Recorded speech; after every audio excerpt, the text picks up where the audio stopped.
common reaction because now you got to stand up in front of people and talk. Do you have an on-one conversation with someone? Yeah, okay, that's fine. That's no problem. But now I got to get up in front of people and talk about something, and I'm not getting any feedback. We're not having a conversation. It's just me talking, and oh my gosh, I feel like I might fail, or I'm going to say something wrong, or there's going to be somebody in the audience that's going to call me out, or someone's going to pick up a piece of lettuce or a rotten tomato and throw it at me. But essentially, when it comes down to it, we have this fear of failing when it comes to presenting. We have a fear of messing up. And a lot of the time, when that happens, it's just a matter of being able to work through it. And we're going to look at different tips. We're going to look at different tricks that you can use to help you become a better speaker, a more confident speaker, because that's the end goal here, is to help improve your confidence as a speaker. Because we can do anything. It's just a matter of having to do it over and over and over again until we get it right and build up that confidence. And so that's essentially what we're working towards and we're going to talk about today. So as Josh said, my name is James McQuiggan. I also teach at a university in Central Florida. I was involved with a ISC2 Central Florida chapter. So I've been very much engaged in wanting to help people, get people connected, and so forth. The fun job is working at NoobVillage, because essentially I get to go around, do thought leadership, go to conferences, deliver presentations, podcasts, and everything else. It's pretty well, I think, for me, one of the best jobs that I've ever had. I've had friends of mine come up to me and go, "This job was perfect for you." So I truly enjoy it. But more importantly, it's the opportunity of being able to share that thought leadership and educate folks as well. Now, this is, and someone asked me before, there's like, "Oh, well, this is your first time presenting at the NoobVillage, right?" I said, well, considering the fact it's the first year, I think it's everybody's first time presenting at the NoobVillage. But this is my first presentation for DEF CON. I've attended for so many years. And so when Josh was starting a village, I said, "Hey, do you want someone to do a presentation?" I took the opportunity. But it's tradition, from what I understand. I guess we're probably not doing it here, and that's fine. But you take a shot if it's your first presentation when you're presenting at DEF CON, which kind of leads me to believe, you ever wonder how a computer gets drunk? Yeah, they take screenshots. I don't know. Yeah, so there you go. So essentially what my day job is I go around and I talk with people about the importance of securing their dried grapes. Yeah, it's raising security awareness. Yep. So prior to working at NoobVillage, prior to 18 years working at Siemens, I spent 6 years working professionally in theater, which some people look at me and go, "Yeah, no surprise." Ironically, I wasn't the performing type. I was very much technical. I was backstage work. I loved doing lighting and sound, and I was stage management. But it allowed me to see performers on stage and how they react and how they deal with issues when things go wrong. One of the other things that I did for a number of years was be involved with Toastmasters. 4 years, working on 2 different clubs, did all the roles, spoke every week, and it built up my confidence when it came to giving presentations, running events. Has anyone been a part of a Toastmasters club? Got a couple folks? Okay. Awesome. I know for me, with 2 different clubs over a period, like I said, a period of 4 years, I went into it because I wanted to work on my leadership skills. I was already very comfortable giving presentations. And when I joined Toastmasters and when I got finished with Toastmasters, my speaking skills improved greatly because I was doing it on a regular basis. I was practicing it all the time, whether it was something where someone goes, "All right, spend the next 2.5 minutes talking about X." And that's actually one of the exercises you do at a Toastmasters meeting, or it was a prepared speech.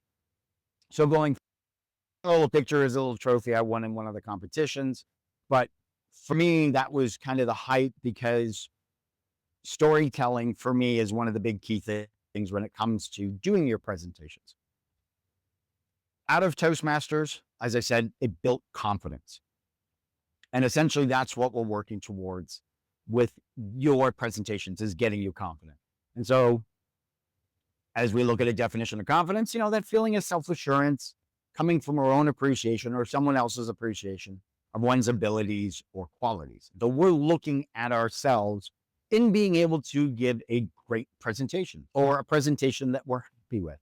And that can be a variety of different things. It can be something like this in a conference room. It could be something in a huge hall with 5,000 people. It could be something with 10 people, 3 people, whatever it may be. A lot of the time when people are giving presentations, they feel they need to hide behind something. It's kind of funny because we have a lectern and a podium here, and I'm stuck behind it because of the microphone. I know they're recording this for the live stream, but at the same time, I may try to walk out. I like to walk out because I don't like being stuck. Nobody puts baby in the corner. Nobody puts James behind a lectern. But anyway, so the idea is we want to get you from something where either you're reading from your notes to being comfortable on stage and being able to talk. Whether you're using slides or you're delivering a keynote presentation based on from your own material that you may have, but having that confidence going forward. Now, I'm in. Your first 10 seconds giving a presentation in something of this kind of an arena is crucial. One of the things that cracks me up, I won't say it's a pet peeve because I see a lot of people do it. And I'm going to pick on Michel because I saw him do it here today. And I did it as well. I got up here in front of all of you in the first 10 seconds that I did, I had the title of the presentation. And a lot of the time I see people get up and they go, "Hi, I'm James McQuiggan. I'm going to be talking about how to be a better public speaker." For me, you kind of want to give them that teaser. If anybody saw the recent Superman movie when it just came out, yeah, I remember when the trailer came out, and that trailer opens up and there's an object from the sky and crashes into the snow. And if you've seen the Superman movies and familiar with it, you're thinking, okay, that's where Superman's home is, the Fortress of Solitude. And then they pan in from the top, or they're zooming in from the top, and it's Superman lying in the snow, beaten and bloodied. And it's like, Superman's supposed to be impervious. He's not supposed to have that happen to him. What the heck's going on? So your mind is racing. They've captured your attention in the first 10 seconds of that teaser. And that's what you want to do in your presentation. What I wanted to do, and what I would have done is I would have just stood up here after Josh gave me the presentation. I may have said hello, and I would have gone right into that first slide, that of the young girl clicking away. Because it starts that curiosity of, oh, what you doing? Where's this going? What are we going to be talking? You know who I am. You've probably seen the bio. You already know what the presentation is. I had it up on the screen. So it's important that you capture your audience within that first 10 seconds. You're giving them that teaser. And so whether that is with some sort of statistic, or maybe you're going to build suspense with the story. It could be something where you might have a lesson that you already want folks to be aware of. So we're going to be looking at building confidence for you while you're up here on stage. Of course, a lot of times people just forget that and they just keep rambling on.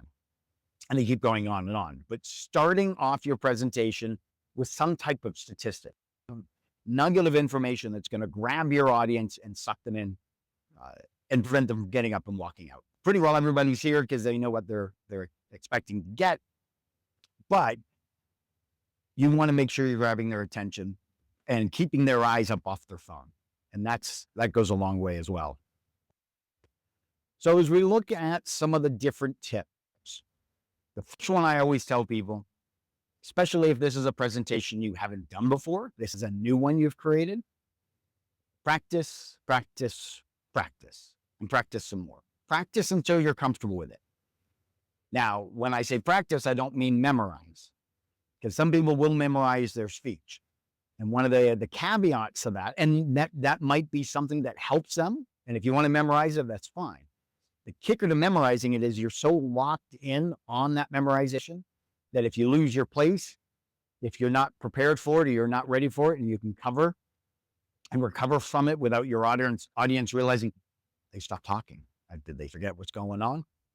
So for me, a lot of it comes down to you want to practice what you want to say on the slide, You may have speaker notes in PowerPoint. You might even have notes on paper that have bullet items, tips, or items you want to hit as you talk about your practicing. For me, when it comes to practicing, a lot of it is as I'm building my PowerPoint deck. I know what I want on the slide. I add the information, and in my head, I'm going, all right, so here are the bullet items, if I have any. And then what's my story? What is it I want the audience to come away with from this particular slide? So for me, for this, for you, practicing is the key thing. You want to be able to practice so that you know how to space your presentation. A lot of the times I see folks, they'll have 40, 50 slides, and we see 20 slides in the first half an hour. And then they zip through the other ones at the end because they realize they're running out of time. And that's, that looking at how they're rehearsing that, looking at how they're practicing it. A lot of the times when people practice, you get through it and you go, okay, good. I'm at about 45 minutes. Fantastic. And you get up here and you deliver your presentation. And next thing you know, you've got like 2 slides left to go and you're only 30 minutes in.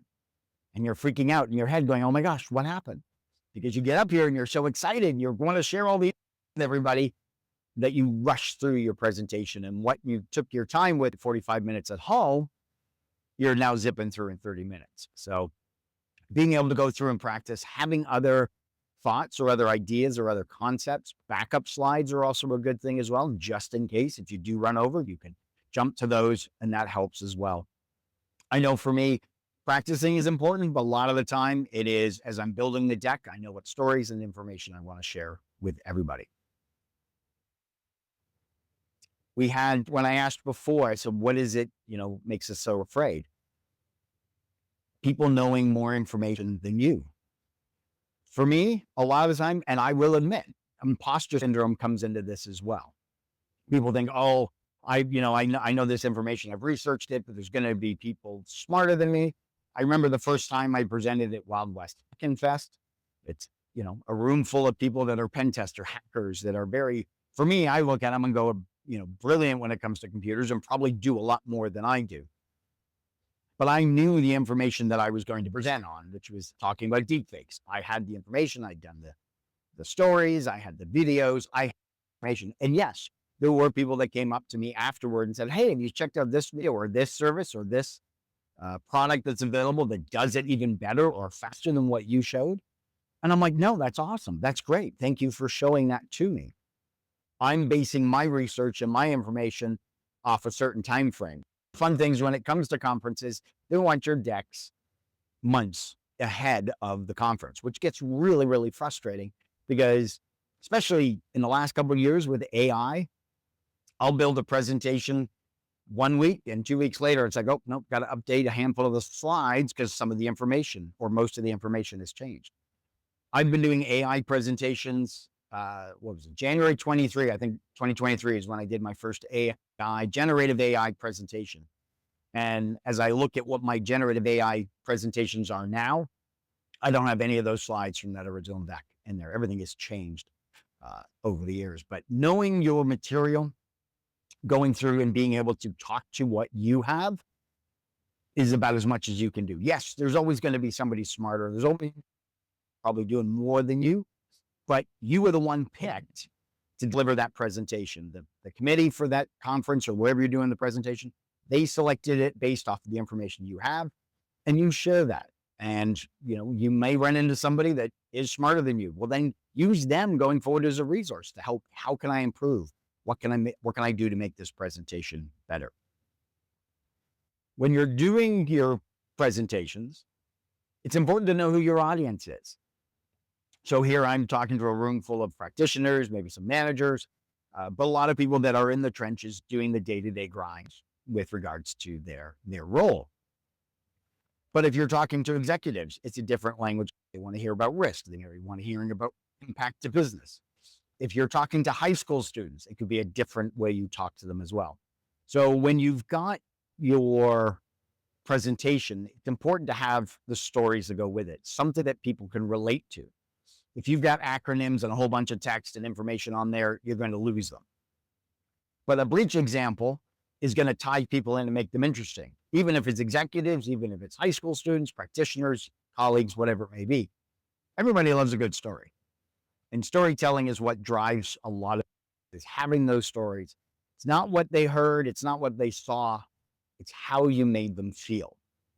Now, if you're giving a presentation on a breach within your own organization, the emotions are already probably running really high in the organization. But in environments like this, where you're sharing information, stories help with your information sharing and information that you want to pass along. Again, knowing your audience. Going back to that previous slide, you're going to have a room full of people. You may not know what everybody's role is, and that's fine. But going to a particular conference, I'm at DEF CON, I'm in a room at the NoobVillage or community.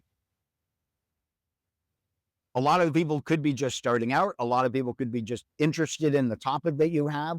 And so it's going to depend on trying to figure out what your audience is and then gearing your presentation to that and the style that you're going to have for that overall. But when it comes to your audience, it's important that you build that strong connection with them. And so whether you're doing that through dad jokes, through information that you have on your slide, the stories that you're sharing, but one of the things you really, really don't want to be doing is reading from your slides. You want to reference your slides. And a lot of people look at it different ways. You can look at your slides as, this is guiding me and telling my story, my information, and sharing it with you. It might have lists of information on here, and people are popping up their phones to take pictures because it's relevant information for them. But you want to make sure that you're going through and connecting with your audience as much as you can, relating to them through the different stories, the information that you're sharing overall. You really don't want to be standing there reading from your slides. You might look back and there might be a particular bullet I might read, or you're going through the different ones because you're talking through a particular topic or whatever it may be. But the idea is you just don't want to sit there and read it, because that's what your audience can already do. They can read the slide ahead of you. So knowing your audience is important, but knowing the room. Now, the room, I mean in the sense of the setup. Walking in here today, I came in and I saw the previous presentation, seeing Michelle speak, saw what he got to deal with. And so I'm looking at that going, okay, he's wearing a mic because he's streaming. He's got the podium mic. So if I want to walk across the stage, I'm going to have to project. I've got a long room. I've got the podium up here with an HDMI cable. So it's good to go into the room and check it out beforehand, make sure everything works. You don't want to be walking up with your laptop as you're getting ready to present and something's not working or it's not connected. It's always good to be able to go through and test. If you can get into the room and there's nobody in there and you can meet the sound folks or the tech folks and get all that squared away, that way when it's time to present, you get up and do your job. You're not worrying about all the technical stuff. You might be doing a virtual presentation. And if you're doing a virtual presentation, what platform are you using? I'm going to be sharing my desktop. Is that going to be fine? Are the people going to be camera on or camera off? So going through and understanding what your is, understanding how that layout's going to be, helps as well. Is there going to be a chat? Are people going to be able to chat with me? The number of webinars that I do throughout the year, there's a whole series of questions that I go through just so that I can know ahead of time. Am I going to be able to see any of them? No? Okay, fine. Are they going to be able to chat so they can ask me questions or drop in comments? Because when I drop in that dad joke, those emojis start kicking up. And essentially, I want to be able to have that connection with the audience. And it's very difficult to do it when you're doing it virtually because you can't see them.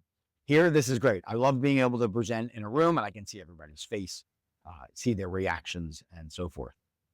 So you get the room squared away. You know who your audience is.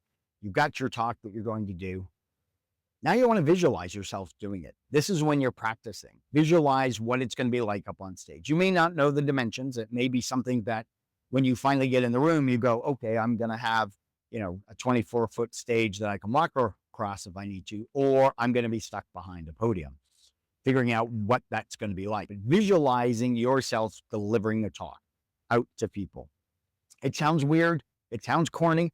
But for me, it's one of the things. I was doing it this morning as I was putting the touches on this presentation, staring at the wall, not in the high level volume that I normally present at, but just getting myself going through it so I could knowing how I would be delivering that presentation.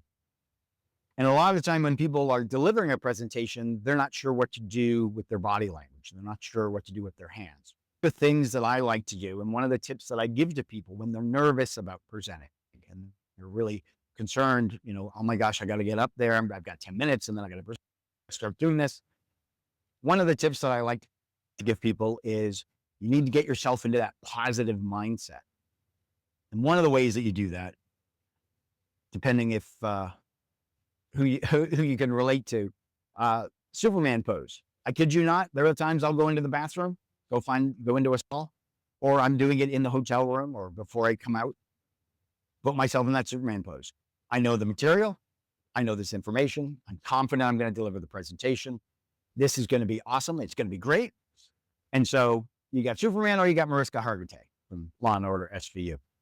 But giving yourself that positive mindset, that strong body language goes a long way when it comes to delivering your presentation. Which brings me to the question of why doesn't Superman help us fight cybercrime? Well, yeah, he's afraid of cryptocurrency. Yeah. We know there's a new Spider-Man that we're in the works for, but poor Wonder Woman hasn't had any work in a while. But so Spider-Man and Wonder Woman are going into business together. They're calling it Amazon Web Services. That one takes a sec. That one just takes a sec to kick in. All right. You've got your presentation, or as you're working on your presentation, it's important that we concentrate. What's your overall message? What's that takeaway for your audience? What is it you want them to be either be doing when they leave, or notes or actions? What do you want them to feel? So it's important that we concentrate on the message, not necessarily what you have on your slides. They might be taking pictures of your slides because of the information that you have up there. But essentially, you're looking at whatever that message is for you and focusing on that and working through that. And the different ways that we can, work on that message is going to come down to your vocal variety and your body language. If you're just standing there talking like this the whole time, it gets old real fast.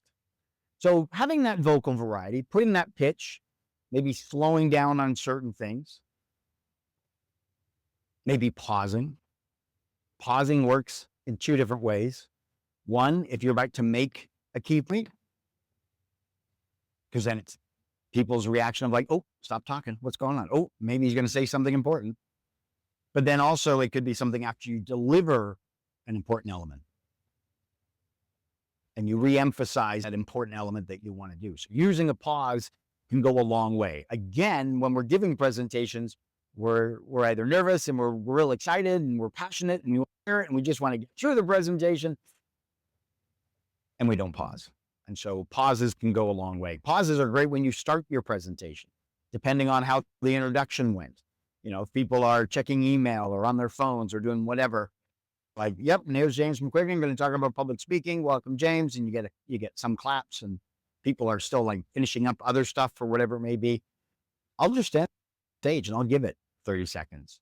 I don't pull the Michael Jackson at the Super Bowl years ago when he stood on stage for, like 5 minutes before he even did anything. But essentially that pause can go a long way for you as well. So you've got your vocal variety. When you're presenting, a lot of the times when we are delivering a presentation, we have a habit of falling back on words, kind of what we call crutch words or filler words. That's where the uhs, the ers, the ums, the you knows, the kind of like, or did you know, or don't you know.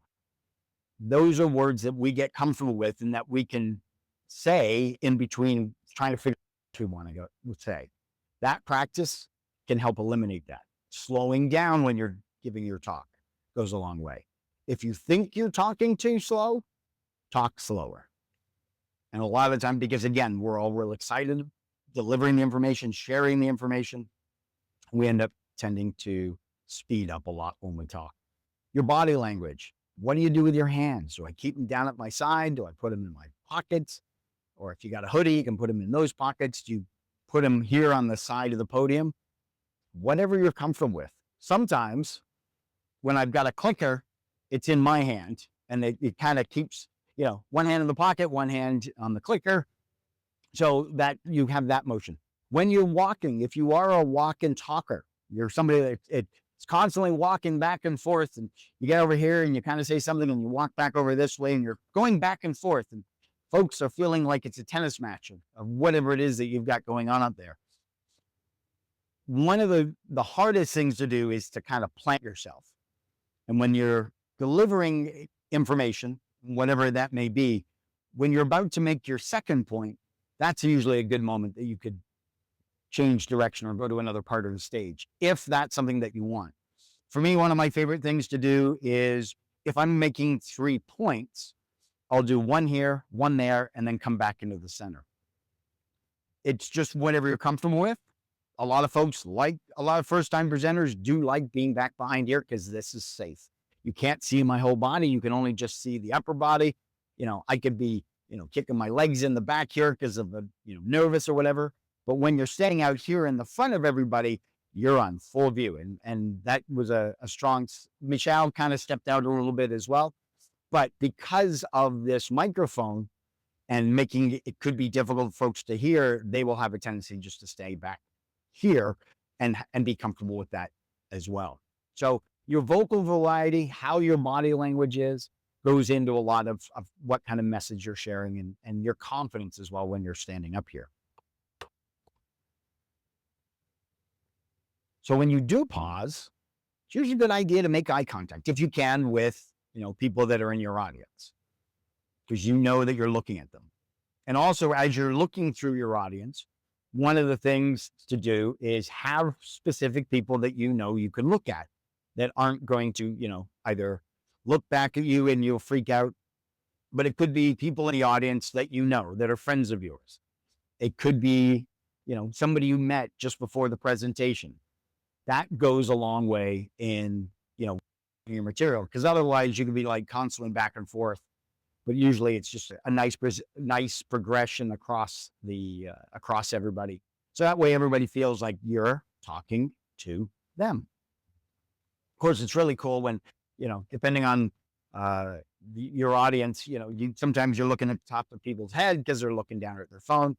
But having those touch points goes a long way with regards to presenting. Now, sorry for this bad slide. One of the other things a lot of folks will do is apologize because something goes wrong. No fault of their own. Maybe it is, maybe it isn't, but they'll be up there and something will happen. They'll click to the next slide and go, oops, sorry, I didn't mean to do that. And, they click back. If you click to the next slide, just click back. Don't make a big deal. One of the big rules that I learned coming out of theater for so many years, when you're putting on a production, unless you've got like really heavy duty, fans in the audience and they know every single word and action, cross prop that's in the show, and when something goes wrong, they call you out on it. No, a lot of the time when you're delivering a presentation, people don't know what you're going to say next, what slides you're going to have next. And so if something goes wrong, you just go, okay, fine. You just move back and you just keep going like it's part of the show. And so if you can do that without constantly apologizing, that makes a lot easier in the presentation for you as well.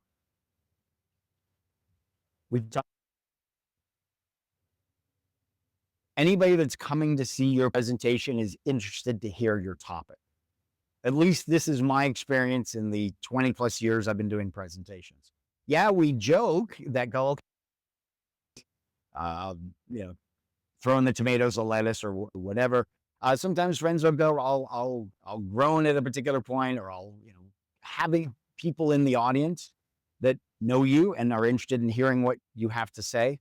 They want to know that you're going to succeed. They know that you're going to deliver a great presentation. They're there to support you. They're there to learn. They're there, as Michelle said, there to be educated. You can't be fully educated. My goal here is to give you enough information that you're going to take this and go elsewhere and practice it and work on that and build from that. But when people come in and see your presentation, they're there because they're interested in hearing what you have to say. They want you to be successful. They want to see you succeed as well. This is the hardest for me when I was doing a lot of presentations. was going through and relaxing while you're presenting, have a good time. This can be a lot of fun, depending on if it's your first time or your 1,000th time. But it's important to breathe. I mentioned before the Superman pose. If you go through and do that, then you can just stand there, wow, and give yourself that breath just before coming on stage. It's easier said than done because we're all excited and we're dying to get out the information. But being able to go through and just take that moment to be able to relax, to be able to breathe through it, goes a long way overall. Now, as you do more presentations, you get more experience. And as you get more experience, you get more confident. And essentially, that's what we're looking at here when you're giving presentations. If you're submitting CFPs, whether you're doing them at your local B-sides or other local community meetups or association groups like ISSA, ISE2, ISACA, there's dozens of all the different groups that are out there. Those are great places to start. If you're wanting to do more presentations, you're wanting to do more public speaking, those are a great place to start because those communities are extremely supportive and are there. They want to see you succeed. I know at my chapter, or the chapter that I was the president of in Central Florida, anytime I had a member come up to me and said, "Hey, I got an idea for a talk," I was like, "That's fantastic. That's awesome. What is it? And when can we put you up?" Somebody said, my talk's been accepted for another conference, Wild West Hackin' Fest, DEF CON, whatever it may be. I said, "That's awesome. Would you like a test audience? You want to try out your presentation in front of an audience first?"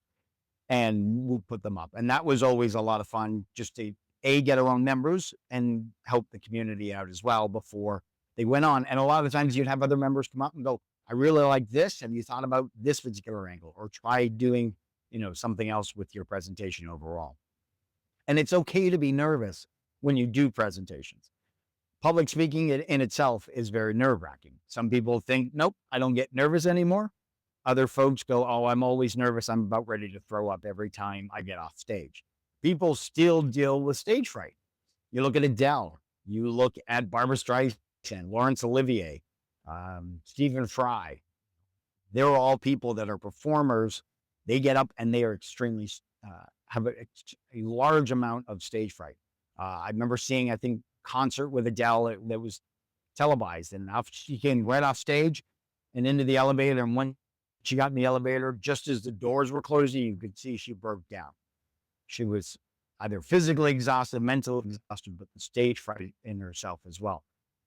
My youngest daughter, who is now 23, but when she was in high school, got cast as the lead in the school musical. And she has huge amounts of stage fright. And I was involved as a parent. I was involved with the show as well, because theater. And every night we would drive home and it would be quiet in the car because I know she was decompressing. And when you get done with your presentations, you might be up on that adrenaline high, but then you're going to come down off of it. It's kind of like a drug. You get up here, it's all exciting, it's fun, your adrenaline's rushing, you get done. And usually for me, half an hour when I'm on my own, it's kind of like, you just kind of decompress. But there are two types of speakers: those who get nervous and liars. And this one's always interesting because the people that get up, they're really nervous because they have information they want to share. They hope people will like it. And so even for me, when it comes to the material and presentations that I'm delivering, I get up there and I deliver the material.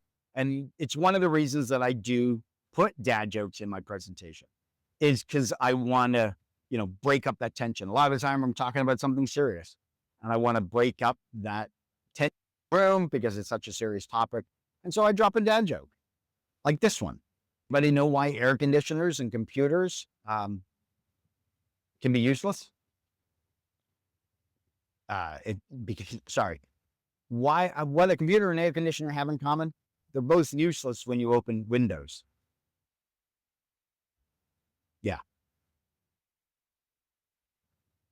So let's talk about some PowerPoint tips, because a lot of the time when we do presentations, we're using PowerPoint, and PowerPoint's an awesome tool. I love using it. I'm in it every day. So just some quick tips. And this is stuff that I've seen, plus based on presentations that my students have done.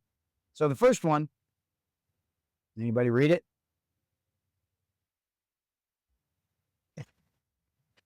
Don't make your text too small. Essentially what you want to do at least a 20 font. And even you can even probably do it bigger depending on the font size. You want to do a font that you want people to read easily. Arial, Calabri, Tahoma, whatever. But make it something that folks can easily read. Unless we're going for a specific purpose or reason or something. You start putting wingdings on here, yeah, no one's going to read what it is. So font size is important. Color is important.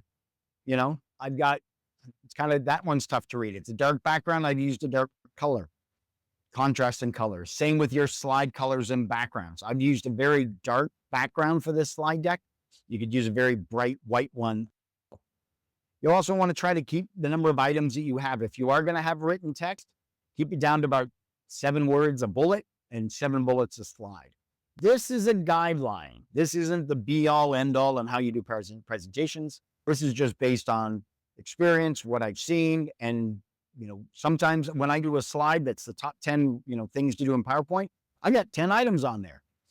I'm breaking the rule. I know the rule. You want to make it easy for your audience to read as well. Also, it's not something you want to put all the items on at once. Bring them up one at a time, because otherwise, if you bring all 10 up or whatever, your audience is reading it and they're not paying attention to you. One advanced tip when using PowerPoint is to lead into your next slide. So you want to speak and click, avoid to click and speak. And what I mean by that is a lot of the times people will get to the end of the slide, they'll look up or they'll look out or whatever, and they'll be like, okay, that's the slide. Then they change to the next slide and they start talking. You essentially want to be able to lead into that slide. So case in point, with regards to speaking and clicking, I just mentioned about stage fright, but does anybody know what you call a computer that sings? Adele. And I see that we have women in the audience here today, which is amazing. But does anybody? Yes, cyber jiu-jitsu. There we go. But does anybody know the name of the most secure woman in the world? Come on. No? Okay. How about MFA? MFA?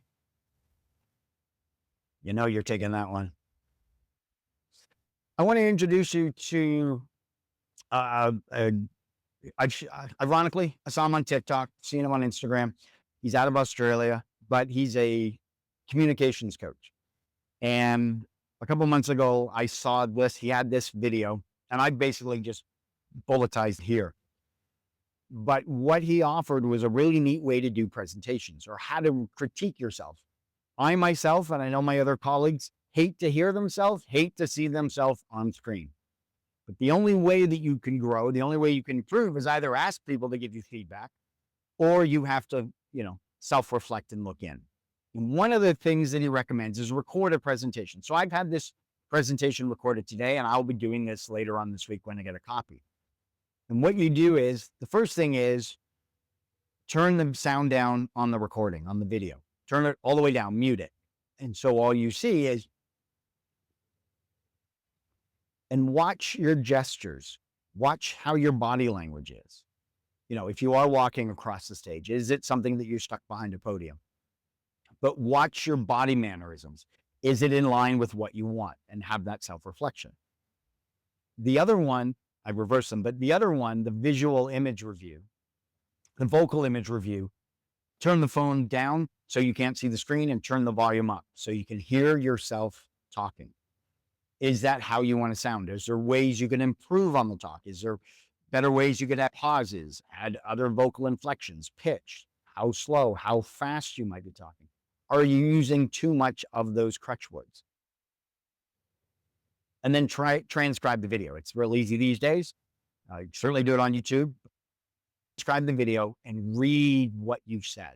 Again, going back, what is that message that you're trying to achieve? You want to share with the audience, and so forth. And so that is post doing a presentation. How do you improve?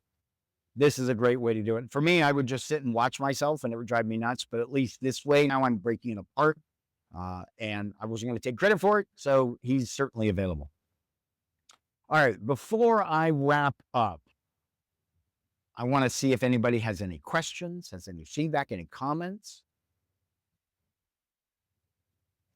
In the hat in the back.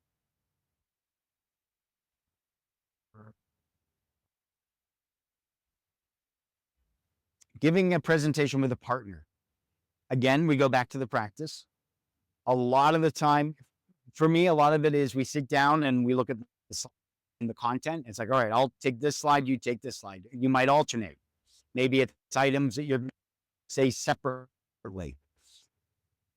A lot of the time, you both know the slides and what it is. You have your information, they have their information and what they're going to share. If you can practice it or discuss it beforehand. I did a workshop this week with the fine gentleman here in the front with Eric Krohn. And I put the deck together. I gave it to him. I said, this is what we've got. He's like, I'll say X, Y, Z on these slides. And I was like, okay, perfect, great. And so as long as you plan it ahead of time, it makes it a lot easier. If you're both going in blind, you're going to be stepping all over each other and can cause problems. So pretty well the same thing. Just practice it, set it out, lay it out ahead of time. It'll be fun. Yes.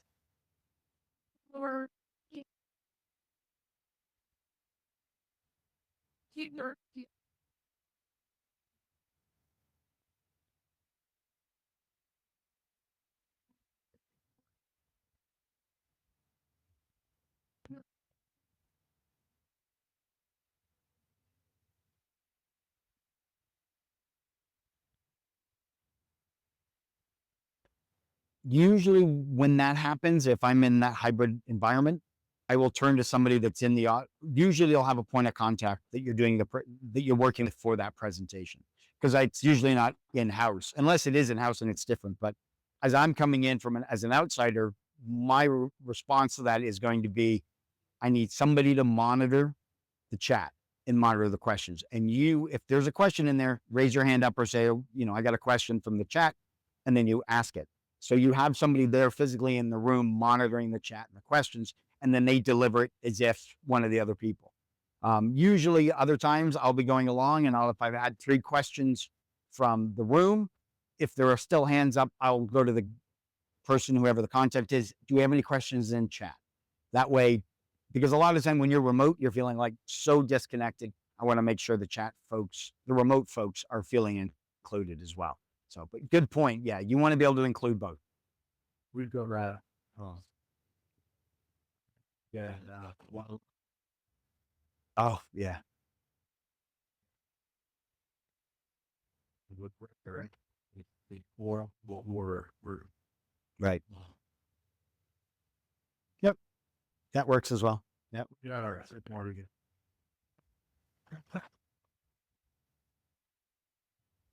No. Yeah. I'd have to repeat the question. Yeah. Any other questions? I do. Yeah. Okay. I'll talk about that later. Okay. So that's all I've got. Oh, yes.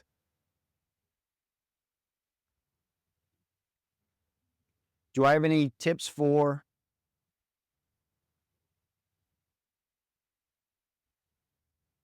Oh, what tips do I have for getting on stage, for how to get here? So essentially, we're talking about submitting a CFP, right? The call for papers. As my good friend, Dr. Gerald Ozier says, I got a video for that. And in this presentation, I have the link to his video that he did. It's an hour long. He does a whole CFP process, goes through tips and tricks and things to do. If you Google Simply Cyber, submit a CFP, you'll see it. It's about an hour long. I have the link in this deck, and I'm going to share the link with you all here when I get through this, that you can download this presentation, and it has the link in there as well. But yeah. Yeah. Oh, cool. There you go. Awesome. All right. There you go. So when you get to the end of your presentation, you don't just want to stand there and go, all right, great. Thank you very much for listening to my talk. Have a good day, and walk off stage. No, there needs to be that call to action. There has to be something for your audience to be doing That's why they've come to listen to you. They should have some sort of action item for themselves, whether they're going to now take the information and go review it or look up more information, or they're going to take action. So what's next for all of you? What's my call to action for all of you if you want to further your confidence in your public speaking skills? First thing, Toastmasters. I have a link in this deck on how to find a club, or you just Google Toastmasters, find a club. They are everywhere. And they meet at all different times. So you can find one where they meet in the evening, during the day, in the morning. They're everywhere at all the different times. You can go look for one. And it's great because they're very welcoming. It's a safe space. Usually there's, you might have 10 people in attendance. You might have 25. It just depends on the size of the club. But a lot of the time, the meetings that I was involved with, we would usually have about 10 to 12 people at a meeting in a conference room at a school. The other club was through Siemens, and we had Siemens employees, and we'd have 20 people in there. So it just varies. If you're comfortable with public speaking and you kind of want to up the game a little bit, one of the fun things to do, improv troupe. Either in your city or whatever, find an improv group, because that is thinking on your feet. When something goes wrong in your presentation, the projector dies or your laptop dies, you've then still got to be able to carry on. Improv is a great way to be able to think on your feet and improve and sharpen those skills. One of the things that I've been doing over the last year, because I found a couple different engines, is in ChatGPT. Now, I don't know what GPT-5 has done to them, but there are actual presentation review engines that you upload your PowerPoint deck to, and it will review it. Now, it's not always perfect, and we all know about AI and hallucinations and biases and everything else. But if you want to get an opinion without having to ask anybody, this has worked for me is quite well. And what I end up doing is I upload the abstract and then I upload the deck and I get the feedback from it. Do I use all the feedback? No. Sometimes it's something that's like, oh, I hadn't thought of that. All right, let me adjust that. Or it finds a better quote or another meme that I could use. So that goes a long way. But essentially, figuring out what's your story. What is it that you want to tell? What's the message? What's that story for you? And figuring that out goes a long way if you want to start submitting a CFP. It could be a case study. It could be research you've done. It could be a vulnerability you found, whatever it may be. Being able to share that information goes a long way. So essentially, you're at your crossroads.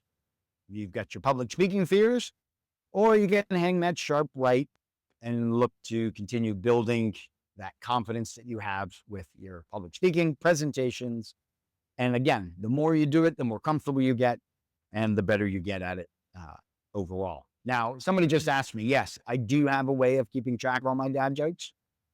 They're in my database. Yeah. So these are the speaking resources that I have.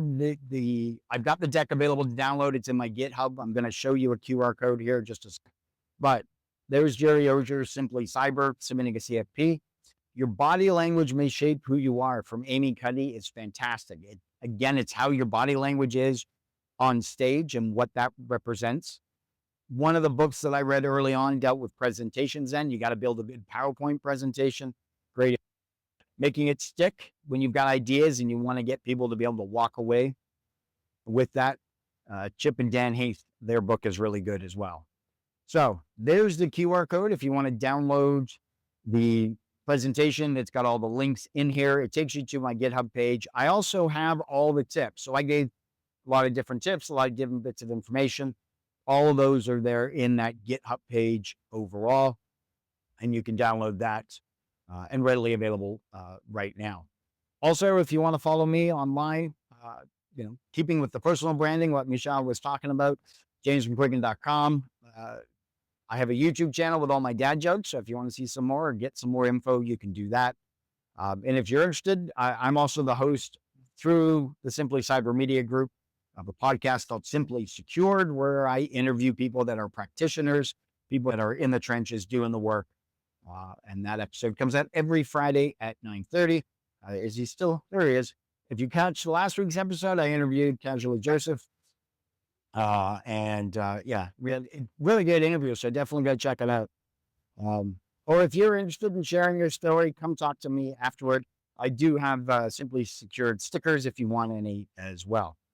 And with that, oh, that's my LinkedIn. So that's my QR code to my LinkedIn profile. Just tell me you saw me here if we're not connected. And just let me know you saw the presentation so that way I go, oh, okay, fine. And I'd be happy to connect. So we have just a few minutes left. If anybody has any other questions, comments, otherwise I'll be looking around. I'm not going anywhere. Yes, ma'am.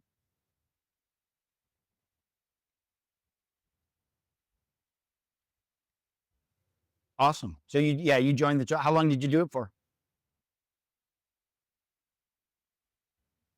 Okay. Gotcha. Cool. Yeah. Very worthwhile. Like I said, I went in and I was comfortable public speaking. I went in for more of the leadership skills, and it certainly built up more confidence with speaking as well as the events and stuff. Cool. Well, I thank you all for your time and your attention today, and enjoy the rest of the conference.